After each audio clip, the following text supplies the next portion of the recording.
கடகராசி நேயர்களே, உங்களுக்கு 2025 நவம்பர் மாதம் எப்படி இருக்கும் என்று பார்க்கலாம்.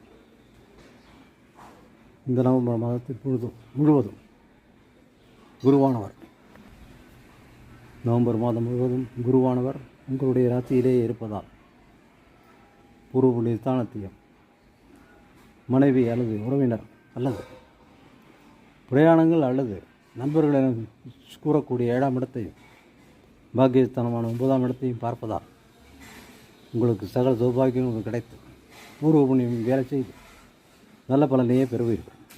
எதற்கும் அஞ்ச தேவையில்லை. 9இல் இருக்கும் சனி எந்த கடுதலையும் செய்ய முடியாதபடி குருவின் பார்வையில் சிக்கிக்கொள்கிறார். எனவே நிச்சயமாக இது மிக அருமையான ஒரு பொன்னான மாதம் என்றே எடுத்துக்கொள்ளலாம். அஷ்டமராகுவினால் சில தொலைகள் இருந்து கொண்டிருந்தாலும் அவற்றையெல்லாம் சமாளித்து வரும் திறமையும் தைரியத்தையும் இந்த குரு நிச்சயமாக கொடுக்கும். எனவே நவம்பர் 2025 கடகராசிக்கு எடுத்த காரியங்கள் எல்லாம் வெற்றி கிடைக்கும். புதிய உறவுகள் உண்டாகும். பழைய நண்பர்களும் தொடர்பு அதிகமாகும். புதிய நண்பர்களும் ஏற்படுவார்கள். புதிய சொந்த பந்தங்களும் உண்டாகும். மிக அருமையான ஒரு லெவலில் இவர்கள் முன்னேறுவதற்கு புதிய வாய்ப்புகள் வந்து கதவை தட்டும். இவர்களுக்கு மிக அருமையாக இருக்கிறது என்று மறுபடியும் சொல்லலாம். எனவே அஞ்சாமல் புது தொழிலும் புது முயற்சிகளும் புது எண்ணங்களை செயல்படுத்தும் வேலைகளிலும் இவர்கள் இறங்கினால் வெற்றி நிச்சயம்.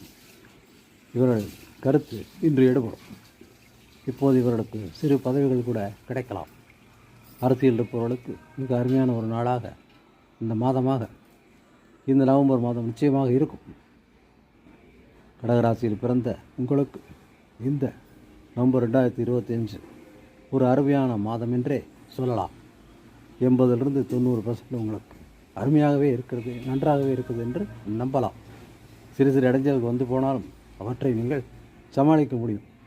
தேக ஆரோக்கியம், பணம், கௌரவம், பதவி, உதவி, வேலை, தொழில் எல்லாமே நன்றாக இருக்கிறது என்று தெரிந்து கொள்ளுங்கள்.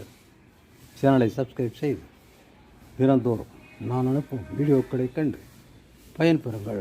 நன்றி, வணக்கம்.